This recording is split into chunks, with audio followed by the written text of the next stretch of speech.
مريزلة خيادة سبرة والسايومة السورياية بعراق بعدران عمك نشتة مردوتا كالديتا خرمشة السبرايا على الأوانة دكنشتة بروستاقة عنكاوة بأربيل خوشلم أرخنتد ماخورة ومترجمانة توتاوة إذيعة وعد الله إيليا هاود مقرولة وقرشلة درانا عالكونش مشخاثة خاتة ديلة قطارة عمرة قطار العمر وهدر آها رمشة وزوياخة السبرايا قايوما ميقرا فاروق أحنا عطو ريش ساعتات مردوتا ودياروتا وعتقة ويوذاعة جو موتوت قايوما عراقايا وخامنيانا من ميقرا مشتقلانة ومدبرانة شت آسي ومطك السياثة مشخلبي وميقرا أكاديماية وسبرة وماخورة ويوذاعاية وكنشا من يصيبه بمخرا وسبروتا جوانا إيث مشورة لأهرم شاب مقروتة سبرم يقرأ أكد مراد المنهر ياثا بود خكمة قوام ياثا وبرسة متخد قائم وقريتا لك ليتا دقيقة شتقة إيقارة لرخاثة سهدة عمان بكل زونة ودكتا قبل خلوخ مشينا خا رمشة بريشة الخا خرزة تقرش درانا حفل توقيع خكداوة منخا صبرا إذيعة راوتي لم يقرأ وعد الله إليه عديتو بشينا كلوخم البت كلن يدوخ أي يرخي خمنيانا من قدشي يوا وقدشي مريرة الإقارة تكلو أني تدوخ لقانو أن سهد بشلو والإقارة صرشمنا ركتت عمن من موصل ودشتت ننوي وما بريلة من عصوياتها إلا كانوا في الإقارة كله سهدا سهد عطرة سهد حيروثة كله بس مدوخ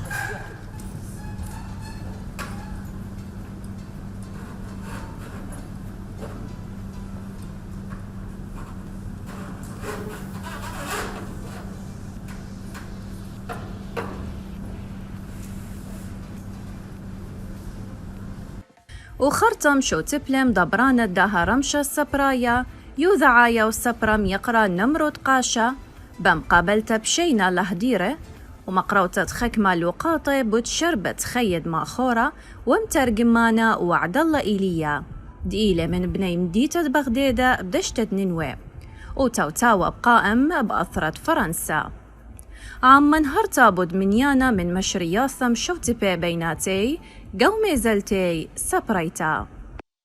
هذا اليوم نستضيف شاعر وكاتب ومترجم وإعلامي غادرنا إلى بلاد الاغتراب منذ حوالي العقد، وفي مساء اليوم الذي غادر فيه العراق كنا هنا في الجمعية، أنا وهو والقاص هيثم بردة.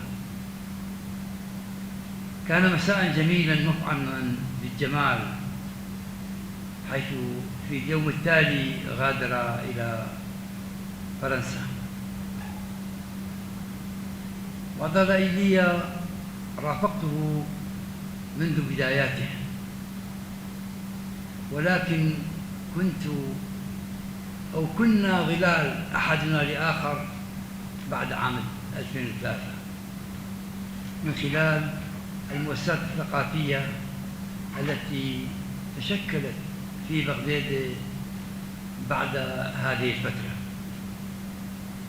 قبلها كنا نلتقي وبشكل متقطع مع مهرجان سواء في بغداد أو مدن سهل نينوى أو في الموصل أو في بغداد، كان مهرجان آشور بانيفال في بغداد.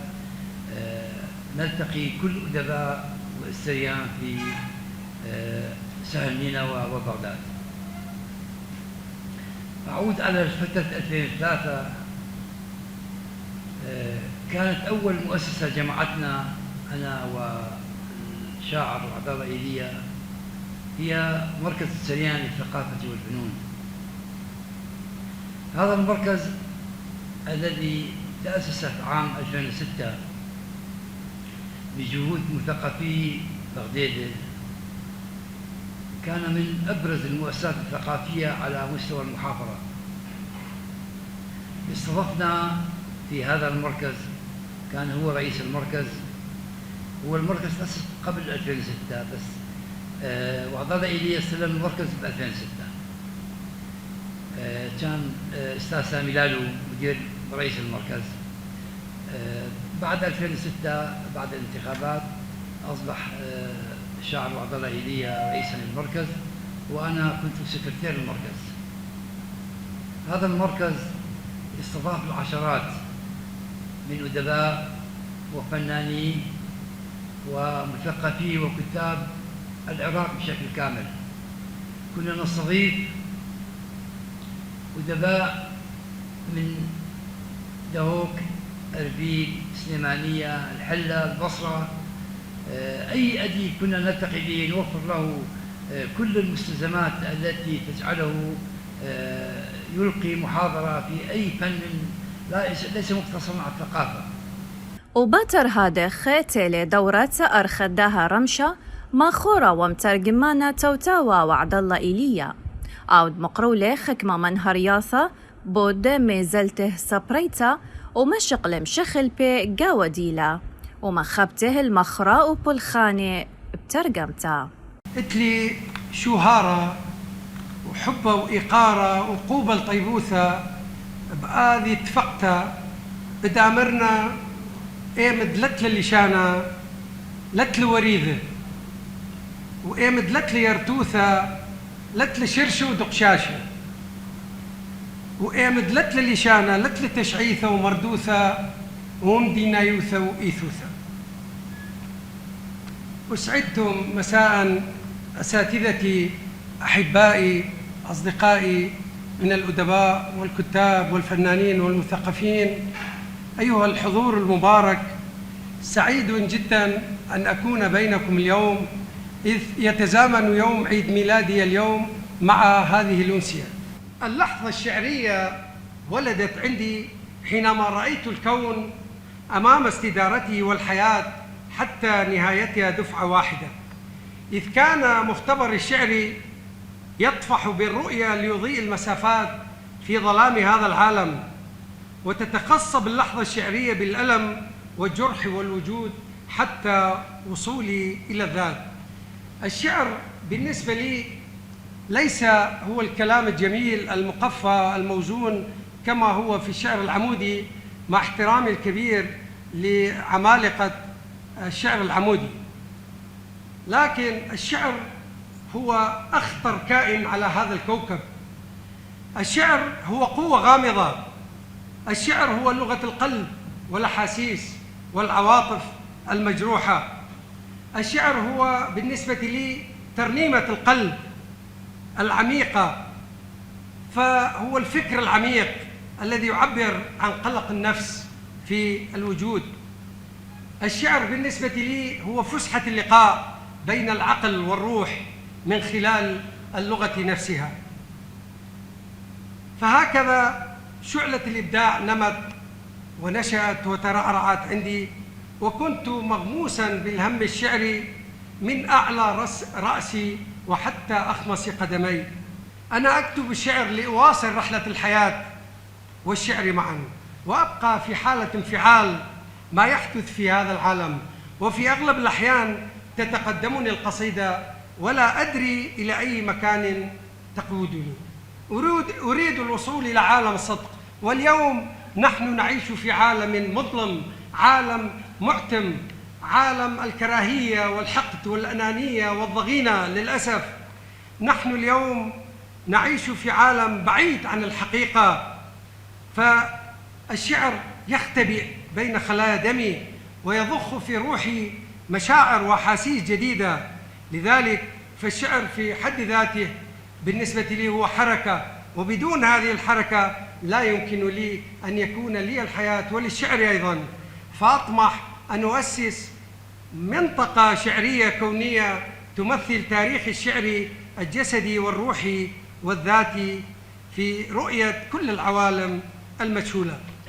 وأب مقرولة خك مقراياثا مخراية وبترين ليشانة عربايا وفرنسايا. تعال يا جلجامش لا تتأخر. إلى متى ترثي صديقك أنكيدو وتزور وتنابشتم الناجي من الموت؟ أوروك تحترق والفرات يبكي. هبني روحك وثمارك وقوتك يا جلجامش كي أنحت اسمك في أعماق قلبي وأبحث عن الحياة التي لم تجدها. تعال أيها الملك الآشوري سنحاريب، ابكي على أسوار نينوى وبواباتها ماشقي نرجال أدد شمس جرافات الظلام اغتالت التاريخ. نينوى تبكي مثل راحيل على أبنائها. تعال يا لاماسو اقترب مني، احمي مداخل وجعي ومخارج دمي قبل أن يرحل الفجر وتصرخ الريح. رتل حروف أبجديتي وألحان غربتي. تعرف على نجومي وسامر سعادتي الطافية فوق دجلة الذي يغزل نوري. Je suis le pain vivant enseveli sur la terre et la voix qui crie dans les pays de diaspora. Je parle à haute voix et je ne crains pas de l'écho. Je ne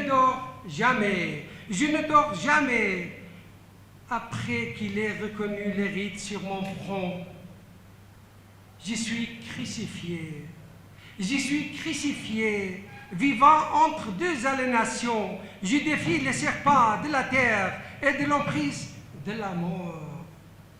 Je garde ma douceur comme un aigle de la mer.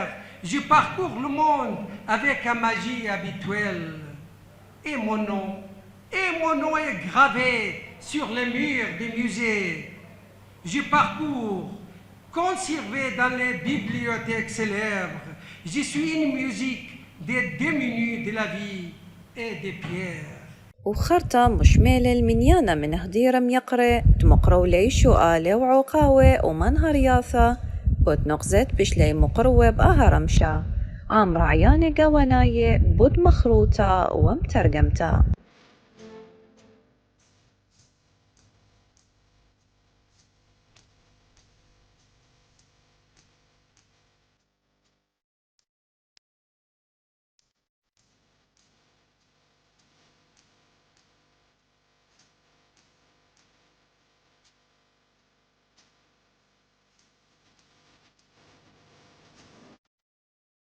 وبشلختيما أهازو ياخب مقروطة دشو كانت إيقارة بيد مريزان الدهرمشة قام خورا ومترجمان يقرأ وعد الله إيليا هاود باتر هادخ قرش لدرانا عالكونش مش خاثة خاتا ديله المقروته قهضيره.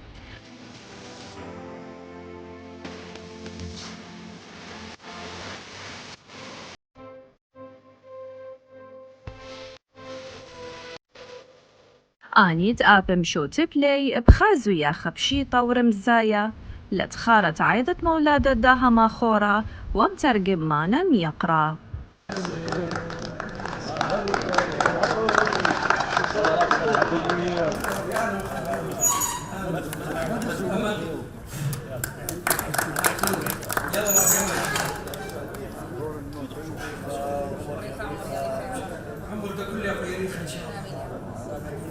أي ما يعني تزامنا مع عيد ميلادي أمسية يعني هذا بدي لك ماشي فأنا شاكرني يا أخوي.